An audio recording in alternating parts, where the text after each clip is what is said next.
दोस्तों, आज की कहानी की ओर बढ़ने से पहले अगर आपने हमारा चैनल सब्सक्राइब नहीं किया है तो कर ले और साथ ही वीडियो को लाइक जरूर कर दे।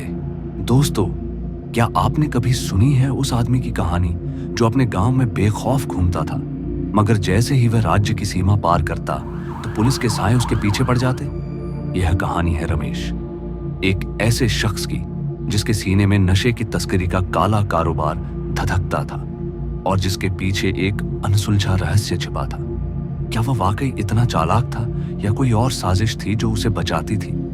आइए इस डरावनी कहानी में गोता लगाएं जहां हर कदम पर सस्पेंस और डर आपका इंतजार कर रहा है।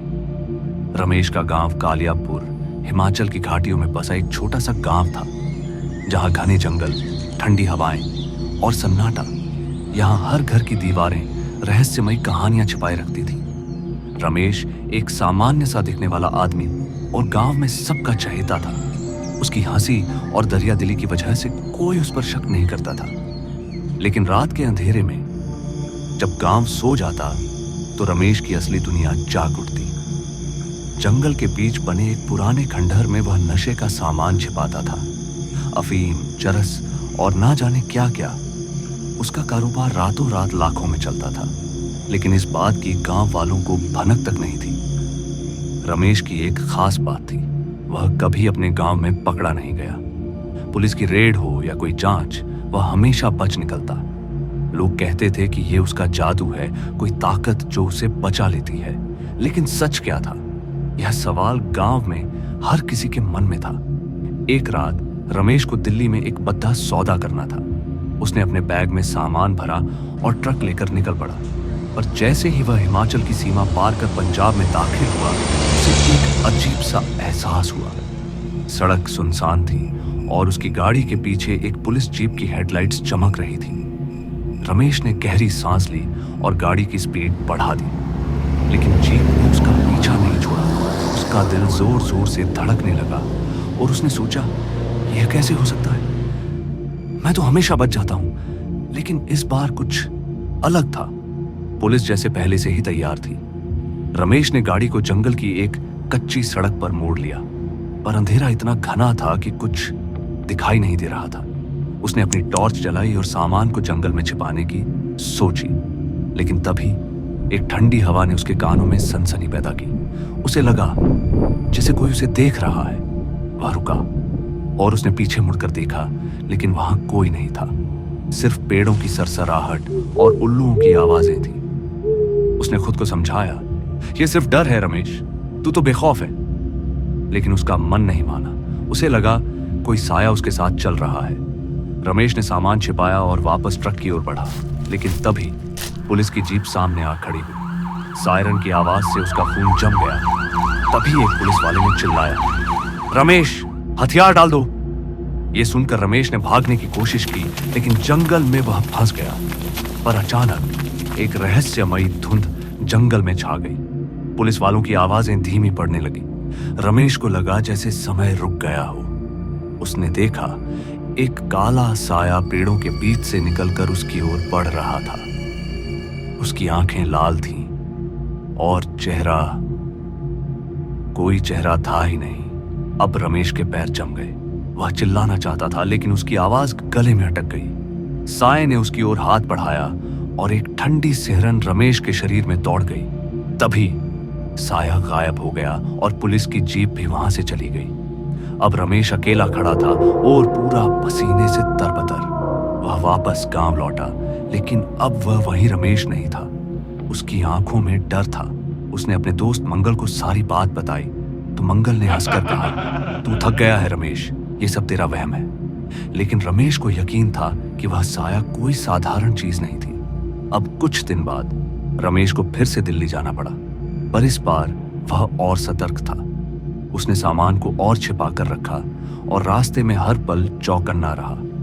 लेकिन जैसे ही वह पंजाब की सीमा में दाखिल हुआ, वही पुलिस जीप फिर से उसके पीछे लग गई और इस बार रमेश ने गाड़ी नहीं रोकी। वह सीधे एक पुराने मंदिर की ओर भागा जो जंगल के बीच बने एक टीले पर था। गांव में लोग कहते थे कि यह मंदिर शापित है और वहां कोई नहीं जाता। पर रमेश को उम्मीद थी कि वहां पुलिस उसका पीछा नहीं करेगी। अब मंदिर के अंदर घुसते ही उसे एक अजीब सी ठंडक महसूस हुई।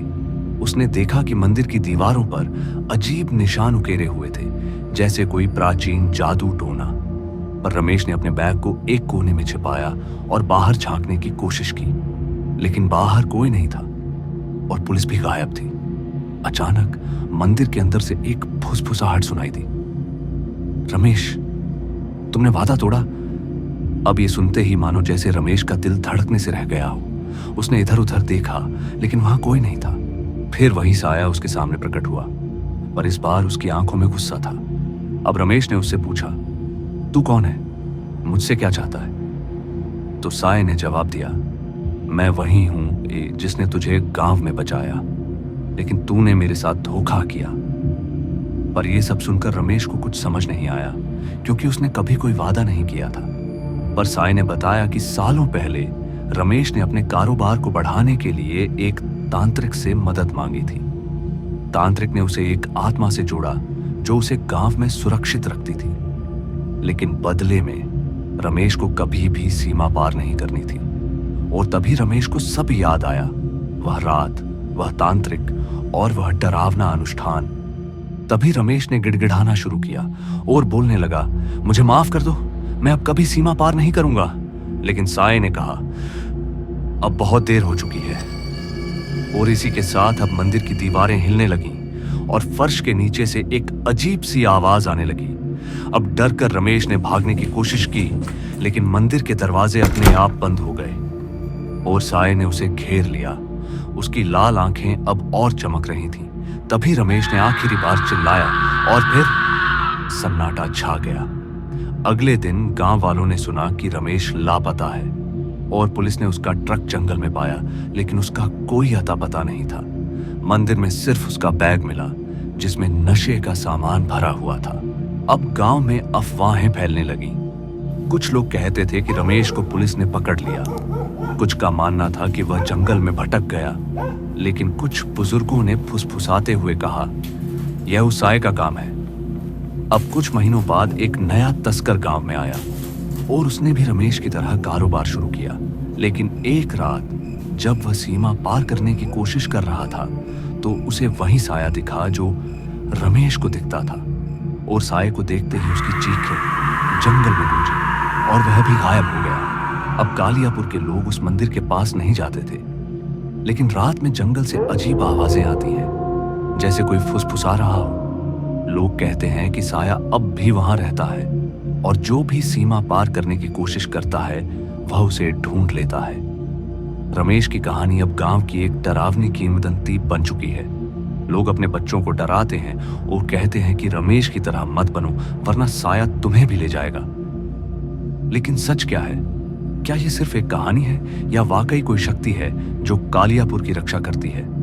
और क्या आप अब भी मानते हैं कि यह सिर्फ एक कहानी थी, या कालियापुर के जंगल में वाकई कोई साया है जो तस्करों को सजा देता है? अगर आप हिम्मतवर हैं तो एक रात उस मंदिर के पास जाकर देखिए, लेकिन सावधान, क्योंकि हो सकता है वह साया अभी भी आपका इंतजार कर रहा हो। क्या आप हिम्मत करेंगे?